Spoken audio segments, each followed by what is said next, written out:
মাঝে মাঝে ভাবি ডেইলি ব্লগ বানাবো, কিন্তু আমার লাইফে ডেইলি কিছু ঘটেই না যেটা নিয়ে ব্লগ বানাতে পারবো। আর যেদিনও বা ঘটে সেদিন পোস্ট করা হয় না। এই নিয়ে আমার 123 নাম্বার ব্লগ। বাট ওই 123-এর 23টাও তোমরা খুঁজে পাবে না, কারণ এই ব্লগটাও হয়তো পোস্ট করা হবে না। তো সেদিন সকাল সকাল আমরা মাতৃভূমি লোকাল ধরে বেরিয়ে পড়লাম আমাদের ঘুরতে যাওয়ার উদ্দেশ্যে। তোমরা হয়তো ভিডিও দেখে বুঝতে পারছো আজ আমরা কোথায় গেছিলাম। ভিডিওটা বেশ কিছুদিন আগেকার। তো আমরা এখন যাব দক্ষিণেশ্বর। পৃথিবীতে আমি হয়তো একমাত্র ব্যক্তি, আমি জানতামই না যে মেট্রো মাটির উপর দিয়েও চলাচল করে।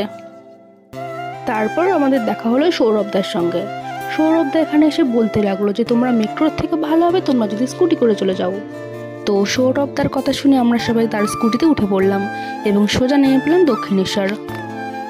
মেট্রো স্টেশন থেকে বেরিয়েই আমরা দেখতে পেলাম একটা মন্দির, কিন্তু আমরা এই মন্দিরটায় যাব না, আমরা যাবো মা ভবতারিণীর মন্দিরে। তো লোকেশন চেক করে আমরা পৌঁছে গেলাম মায়ের মন্দিরের সামনে। সেখান থেকে কিনলাম কিছু ফুল। আমি দক্ষিণেশ্বরে প্রথমবারই আসলাম। আমরা পৌঁছতে পৌঁছতে প্রায় অনেকটাই লেট করে ফেলেছিলাম।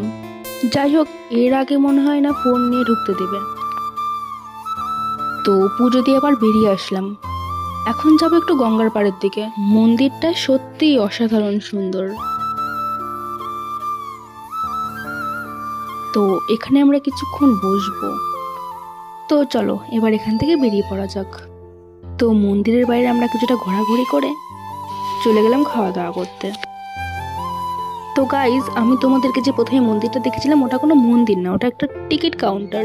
তো চলো আজকের মতো ব্লগটা এখানেই শেষ করলাম, দেখা হবে আবার কোনো ব্লগ। সো আজকের মতো টাটা।